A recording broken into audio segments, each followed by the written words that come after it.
இந்த 95ஆம் சங்கீதத்தில் 6ஆம் வசனத்தை படிப்போம். நம்மை உண்டாக்கின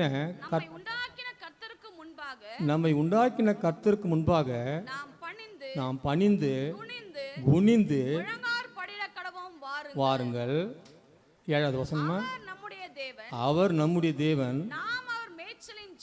நாம் அவர் மேய்ச்சலின் ஜனங்களும் ஆடுகளுமாமே. 3ஆம் வசனம், கர்த்தரே மகாதேவனும் எல்லா தேவர்களுக்கும் மகாராஜனுமாயிருக்கிறார். ஜெபிப்போம். Gracious God, loving Heavenly Father, once again we come to Thy presence. Thou art the true living God, mighty God, living God, everlasting God, who art living in our midst, and we praise Thee, Lord, for Thy goodness' sake. In the past itself, loving Father, we once were lost in the sin. Thou hast redeemed us, Thou hast given us Thine own precious blood on the cross of Calvary for our sins' sake, and made us righteous in Thy sight, in Thy presence. We are unworthy people, Lord, we are unworthy. We are unable to worship Thee as our Lord and Savior. Since we are found in the sinful nature, Thou came, and in search of us, Thou came and gave Thine own precious blood on the cross of Calvary for our sins' sake. Thou art the only God who ought to be revered, who ought to be worshipped in all the ways, Lord. We find Thee as our Lord and Savior. We cannot find any such thing, any God who can do marvelous, mighty things, miraculous things. Loving Father, You alone can do every good other works, every marvelous work. Thou art to be revered, Thou art to be worshipped, Lord. Once again, praise Thee, Lord. Bless this word and give it as a blessing to everyone. Whoever, Lord, come into this presence might be blessed by Thy presence. Praising Thee and thanking Thee, Lord, for every good thing Thou art doing unto me. Pray in the mighty name of our Lord and Savior, Jesus Christ. கிருபையானவர்களே, பிரியமானவர்களே, வாசிக்கப்பட்ட இந்த வேதத்திலே ஆண்டவர் ஒரு அருமையான வசனத்தை கோடித்து காண்பிக்கிறார். என்ன அது? கர்த்தரே மகாதேவனும் எல்லா தேவர்களுக்கும் மகாராஜனுமாக இருக்கிறார். இன்னொரு வசனம் பார்த்தீங்கன்னா, நம்மை உண்டாக்கின கர்த்தருக்கு 6ஆம் வசனம், நம்மை உண்டாக்கின கர்த்தருக்கு முன்பாக நாம் பணிந்து குனிந்து முழங்காட்படிக்க வாருங்கள் என்று சொல்கிறார். இன்றைக்கு நாம் ஏன் அவருடைய சந்நிதியில் வந்திருக்கிறோம்? நாம் ஆண்டவருடைய சந்நிதியில் வர தகுதியற்றவர்கள். நம்மாலே ஏதாவது ஒரு நன்மை இருக்கிறதா? நாம் ஏதாவது ஆண்டவருக்கு சேருவோமா என்று சொல்ல போனால் நிச்சயமே ஒன்றாக கிடையாது. கடந்த வாரத்தில் பேப்பரில் பார்த்துருப்பீங்க, பெங்களூர்லேருந்து ஆந்திராவிலேருந்து பெங்களூருக்கு பெரிய சொகுசு பஸ்ஸு, ஒரு 40-42 பேர் 45 பேர் இருப்பாங்க போல இருக்குது. பயங்கரமான பணக்காரர்கள். சரி, சுற்றுலா சென்று எல்லாத்தையும் கண்டு கழித்துட்டு வரலாம், போய் பார்த்துட்டு வரலான்னு புறப்பட்டு போனாங்க. புறப்பட்டு போகிறப்ப இவ்வளோ சந்தோஷமாக போயிட்டுருக்குறாங்க. போகும்போது பாருங்கள், பெங்களூர் ரூட்டுன்னு நினைக்கிறாங்க, ஏதோ ஒரு வண்டி குறுக்கிட்டு அது மேலே மோதினோடனே அது டேங்க் பற்றிக்கிச்சு. டேங்க் பற்றி கொண்ட ஒரு சில மனிதர்களை, ஒரு சிலர் தான் அந்த எமர்ஜென்சி கதவை உடச்சின்னு வெளியே பண்ணுறாங்க. மற்ற உள்ளே இருந்த 20-25 பேர் பார்த்திங்கன்னா கறி கட்டைகள் ஆகிட்டாங்க. குழந்தைங்க, பிள்ளைகள், மனைவிகள், கணவர் மேலே யார் அன்புடன், எவ்வளோ வசதியான குடும்பம் தெரியுங்களா? கோட்டீஸ்வரர்கள். இந்த உலகத்தை கண்டு கழிக்கணும்ட்டு போகிறாங்க. ஆனால் அவங்க நினச்சது நடந்ததா? பாருங்க, இன்றைக்கு நாம் ஆண்டவருடைய சந்தி இதெல்லாம் நான் நினைக்கும் போது, எதுக்காக ஆண்டவரை இப்படியெல்லாம் ஒரு வசதி வாய்ப்பு கொடுத்து அவர்கள் உண்மை தேசிக்கவில்லை. ஆனால் எங்களை பாருங்கள் ஆண்டவரை, நீர் உண்மையில் நாம் எதுக்குமே தகுதி, என்ன காரணத்தினால நம்ம தகுதியாக இருக்கிறோம் ஆண்டவருக்குன்னு சொன்னால் ஒன்றுத்துக்கும் தகுதியற்றவர்கள். ஆனால் அவன் ஆண்டவர் பாருங்கள், நம்ம ஜீவனுடன் எந்த ஒரு காரியமும் எந்த ஒரு அசம்பாவிதமும் ஏற்படாதபடிக்கு ஆண்டவர் துதிக்கிற மக்களாய கொஞ்சமாக இருந்தால் கூட அவருடைய மேய்ச்சலின் ஜனங்களாக இருக்கிறோம். அவர் நமக்கு ஆறுதலின் தேவனாக இருக்கிறார், கண்ணீரினை துடைக்கிற தேவனாக இருக்கிறார். இன்றைக்கு எத்தனை பேர் நீங்கள் உங்களுக்கு கவலைகளினாலும் துக்கங்களினாலும் பிரச்சனைகளினாலும் வருத்தத்தினாலும் வெளியே சொன்னால் சமுதாயம் கேவலமாய் பேசுமே என்று சொல்லக்கூடாமல் ஆண்டவருடைய சந்நிதியில் போய் நீங்கள் உங்களுடைய காரியங்களை சொல்லக்கூடும்.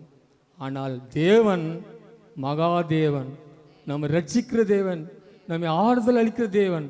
பாருங்க, ஒரு சின்ன விசேஷத்தை சொல்கிறேன். பர்த்திமேயு என்ற ஒரு குருடன் இருந்தான். அவன் கண்கள் எழிலாக்கப்பட்டிருந்தது, குருடனாக இருந்தான். அவன் ஆண்டவர் போகும்போது எல்லா ஜனங்களும் பார்க்குறாங்க, தாவீதின் குமாரனே, தாவீதின் குமாரனே, தாவீதின் குமாரனே எனக்கு இறங்கும் என்று சொன்னான்.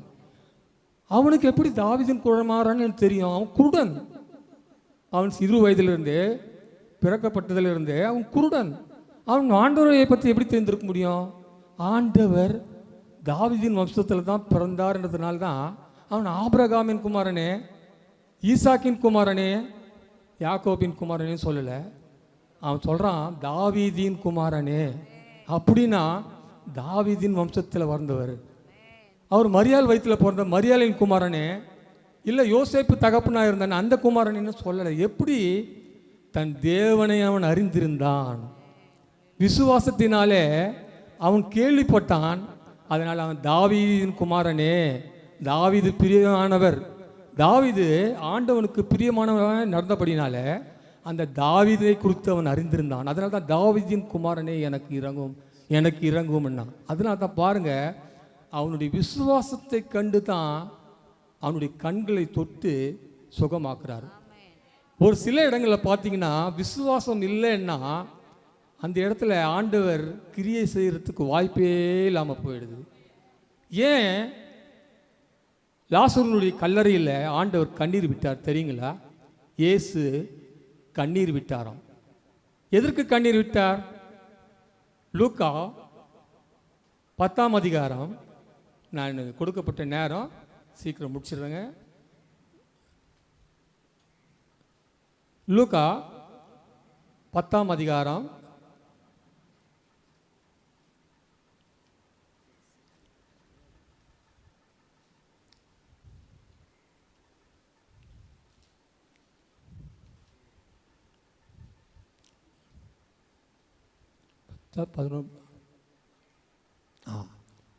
10ஆம் அதிகாரம் 40ஆம் வசனம்.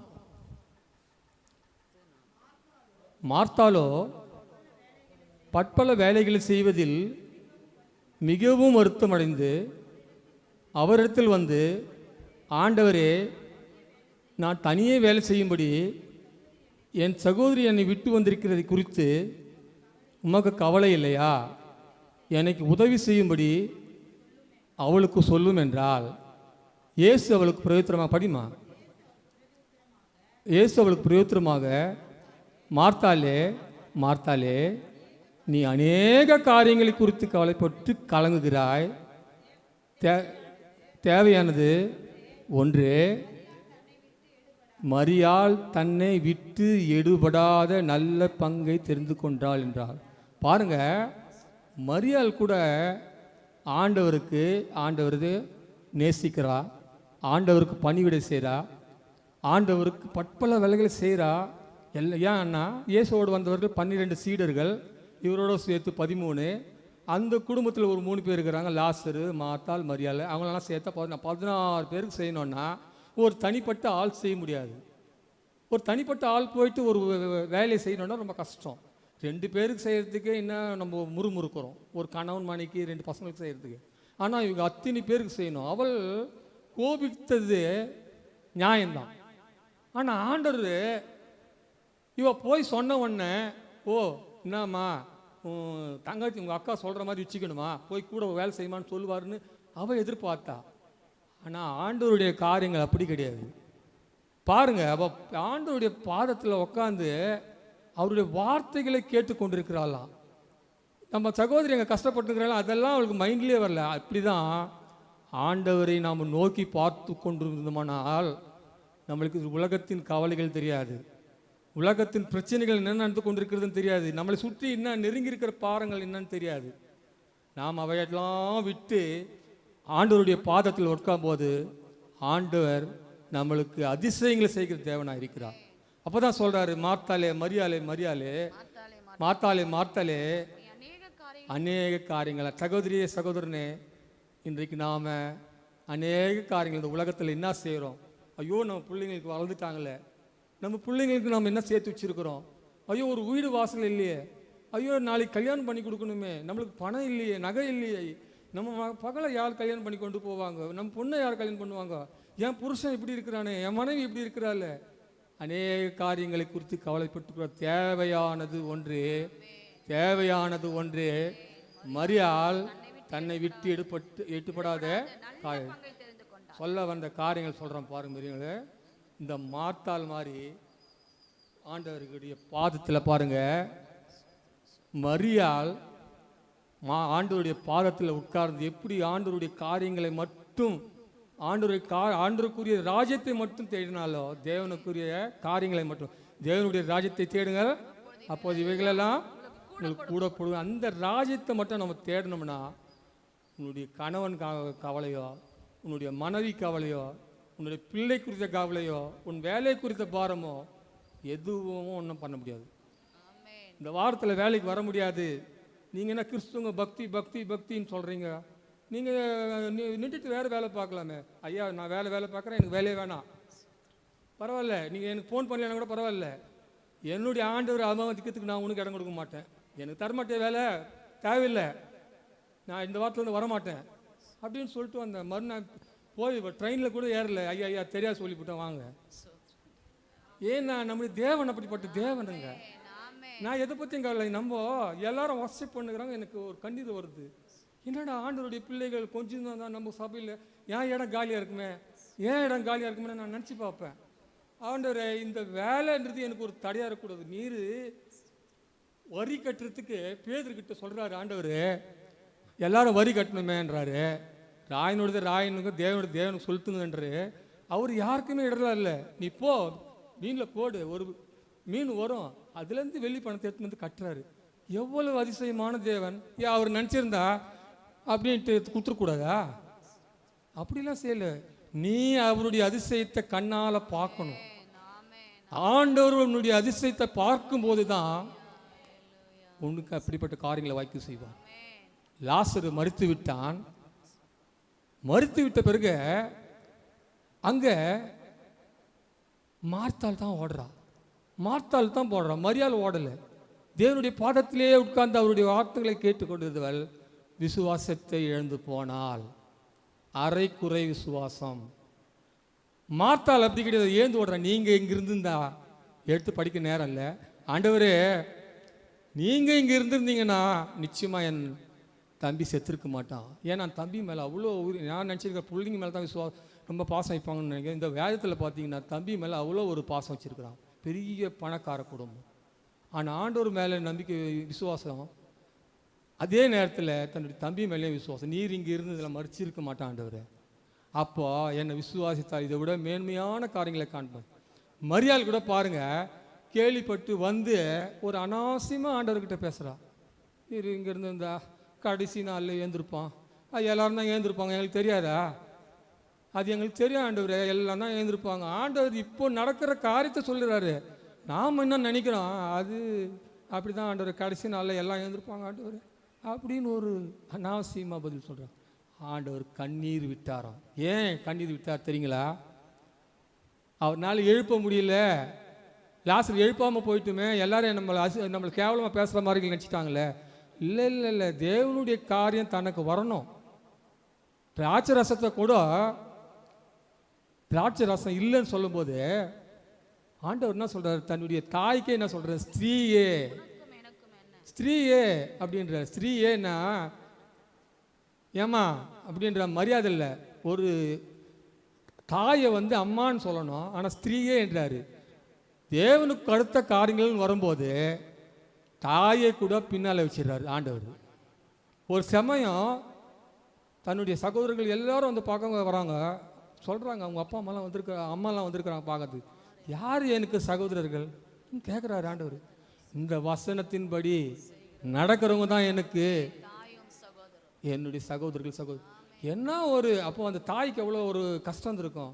என்ன நம்மளை அவமான நெல்ல கடியில் வேதத்தில் அப்படிப்பட்டு குறிப்பிட்டு தாய் வேதனைப்பட்டா மரியாதை வேதனைப்பட்டா ஒரு வார்த்தை கூட இல்லை.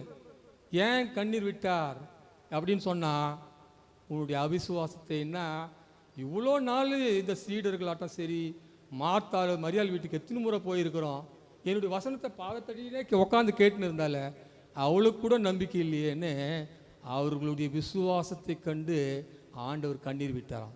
அப்படி இருந்தும் கூட என்ன விசுவாசிக்கிறவன் மரித்தாலும் பிழைப்பான் என்ன ஆண்டவர் சொன்னார்.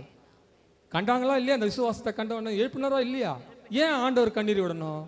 விசுவாசம் இல்லாதப்போ நம்மை பார்த்து கூட ஆண்டவர் கண்ணீர் விடுறாரு. சகோதரியே, நீ விசுவாசம் இல்லாமல் ஜெபிக்கிறாய், நீ விசுவாசம் இல்லாமல் ஆராதிக்கிறாய். ஏதோ ஜெபிக்கணும், ஆராதிக்கணும், ஏதோ ஆண்டவர் காணிக்க செலுத்தணும், ஆண்டவருக்கு கொடுக்கணும், அந்த விதத்தில் நீ ஜெபிக்கிறாய். Without faith you cannot achieve anything. எந்த ஒரு காரியத்தையும் விசுவாசம் இல்லாமல் எந்த ஒரு காரியத்தையும் வாழ்க்கையில் சாதிக்க முடியாது. அதனால தான் யாக்கோபில் அனுபவ ரீதியாக எழுதுறாரு, விசுவாசம் தேவனை பிரியப்படுத்துவது கூடாத காரியம் என்றாரு. பிரியப்படுத்தவே முடியாது. நீ முதல்ல தேவை உனக்கு விசுவாசம். எனவே பிரியமானவர்களே, ஆண்டவருடைய சமூகத்தில் நாம் வந்திருக்கும் போது நம்முடைய தேவன், அவரை நாம் 100% விசுவாசிக்கலாம். நம்முடைய குறை குற்றங்கள் எல்லாவற்றையும் மன்னிக்கிற தேவன், நம்ம மீட்டி எடுத்த தேவன், மற்றவர்களைப் போல நம்மளை கைவிட மாட்டான். நான் உன்னை கைவிடுவதில்லை அப்படின்றாரு, நான் உன்னை விட்டு விலகுவதில்லை என்றாரு. ஆண்டவரை கூட கல்வாரி சிலுவையில் அறையும்படிக்கு பிதா கைவிட்டு விட்டார். என் தேவனை ஏன் என்னை கைவிட்டு புலம்புறாரு ஆண்டவர். ஆனால் உன்னை ஆண்டவர் என்ன சொல்றார்? எபிரேயர்ல உன்னை விட்டு நான் விலகுவதில்லை, உன்னை கைவிடுவதில்லை என்றார். அப்படிப்பட்ட தேவனை நாம் ஆராதிக்கிறோம். ஒவ்வொருவரும் ஆண்டவரிடத்தில் அரைக்குறை விசுவாசம் இல்லாதபடிக்கு மார்த்தாளை போலவோ மரியாளை போலவோ ஆண்டவருடைய வசனத்தை கேட்டு பிறகு தனக்கு ஒரு காரியம் நிகழவில்லை என்றும் போது தூக்கி எரிஞ்சிட்டு போகிற அப்படிப்பட்ட விசுவாசம் அவிசுவாசம் நம்ம இடத்துல ஒவ்வொருத்துக்கும் காணப்படக்கூடாது. ஒவ்வொருவரும் ஆண்டவரை நேசிக்கிற மக்களாய், வணங்குகிற மக்களாய், அவரை துதிக்கிற மக்களாய் காணப்பட கர்த்தர் தாமே இந்த வசனத்தை ஆசீர்வதித்து நடத்துவாராக.